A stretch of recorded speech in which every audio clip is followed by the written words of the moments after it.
Test, test. New camera angle. So freaking bright. Boom. Less bright.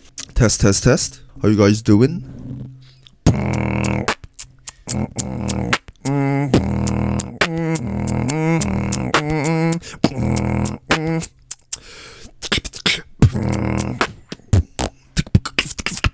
Fat people are miserable. Let me show you my resume, alright? I used to be quite chunky.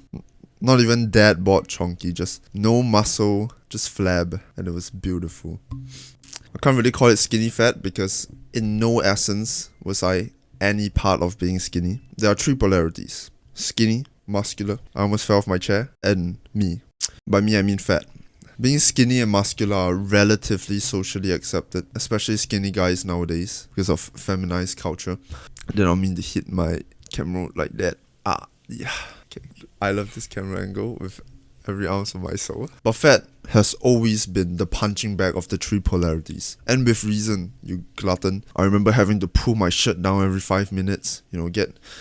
Cover the flaps, cover the ass, the fat ass. It just became natural to me and habitual because I needed to cover it up, to give my body a slightly better shape so it isn't too horrendous. Sitting down was not good because the fat will literally become a swimming float and I might just start floating to space. Makes it hard to breathe. I look like melting ice cream. I can't let the shirt wrap around the flaps, especially when you get your shirt wet. It feels like shit. It looked like shit. My thighs were so thick, it would just suffocate my long schlong. Maybe that's why I have a 1.6 incher. And you do not get any immediate respect. Smiling at people just feels like they are looking down on you. Climbing stairs is hilariously difficult. There's no point to shop for clothes because you feel like you'll look terrible anyway, so what's the point? There's no point to have nice hair because you still look like dog shit. That's why back then I always kind of lied to myself that, look doesn't matter, it's superficial if somebody judges you because of your looks, and I took pride in not caring about my looks. Like, I'm cool for not being vain, or I'm cool for not being superficial or being too deliberate about my appearance. That means I exude more confidence than people who care about their appearance. It's what I thought. It's miserable. And with reason. Bad health should never be glamorized. Unlike what modernity is preaching, whatever the hell fat phobic is, we do not need to give fat people extra sympathy. We do not need to silence our fat jokes in consideration of them. They themselves have made an accumulation of bad choices and they have to deal with the consequences. And hopefully they choose to have self-respect rather than drown in self-pity and sorrow. They let their shitty mental health consume them.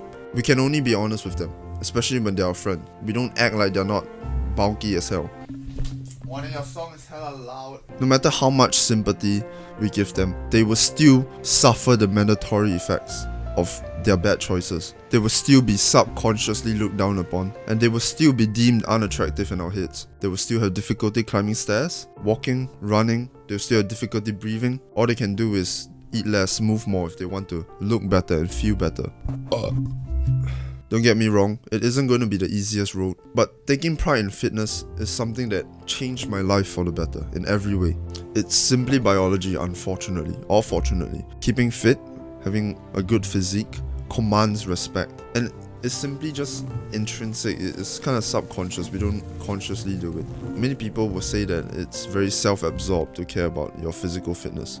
Then isn't it self-absorbed to share any form of opinion because you're commanding people to listen to you, to pay attention to you?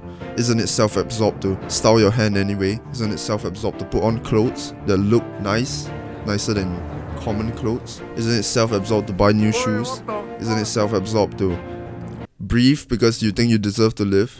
Don't be stupid. What I've experienced is that being physically fit commands way more respect than if I was fat. And with valid reason, because not being healthy, not taking care of yourself, is simply a subset of a lack of self-respect. You owe it to your parents to have self-respect. They did not raise you, they did not spend hours on you, sacrificing everything for you to choose not to respect yourself, for you to choose not to take care of something they built. You owe it to them, and you owe it to everyone around you that you've ever known or ever cared about, to respect yourself. It demonstrates competence, it demonstrates responsibility, capability, discipline. If you're fat, I suggest you change your life now. Come on, it's really not that hard. It's hard in the mental aspect, but physically, it's really not difficult at all. It takes time.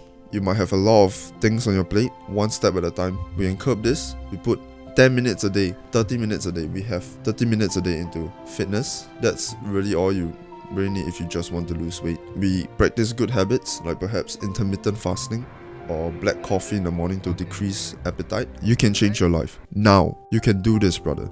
In this moment, you just have to choose. You just have to make the right choices. This instant, you too can become the person you want to be. You too can become an attractive guy. I'm speaking to you, you chubby fat boy. You look like Ditto from Pokemon, and you should not let that happen to yourself.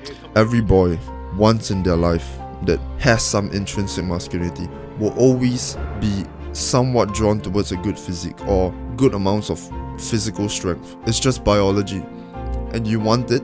You clearly want it. I mean, if not, you wouldn't stay this long. You too can get the respect you deserve if you put the effort into yourself. So, my fellow big chungus, we take what we deserve. Go after what we want. Let's do this.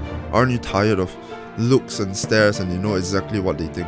Eyes on the prize. Track your weight. What worked for me was just not eating in the morning because it sustained my appetite. Like, I don't get hungry in the morning. So if I don't eat, nothing gets triggered. If you're stressed, you have to figure that out. Improve your mental health. Journal, meditate, take some time outside. Take like a 10-minute walk each morning. That shit does wonders. That's basically a meditation session. What I do is not eating until like 2 p.m. and then I will stop eating at 8 p.m. and then that only gives me like 6 hours to satisfy my hunger. So I can't really starve myself too much because I have the appetite of a god. I only have like 2 meals a day, so I don't eat like crazy. Build the body you desire. Become the person you want to be. You might argue, physical appearance has nothing to do with the person you want to be, but it should be a reflection of your ideal self. Having good mental health will reflect in your body because naturally, I think intrinsically, we won't want to look unhealthy. And you don't have to be fit, you can be not fat, and that would do you wonders already. Don't spend your time hating the world or yourself. It's only up from here, brother. One step at a time, the world is yours. Let's do this. It's our time, eh? To better world.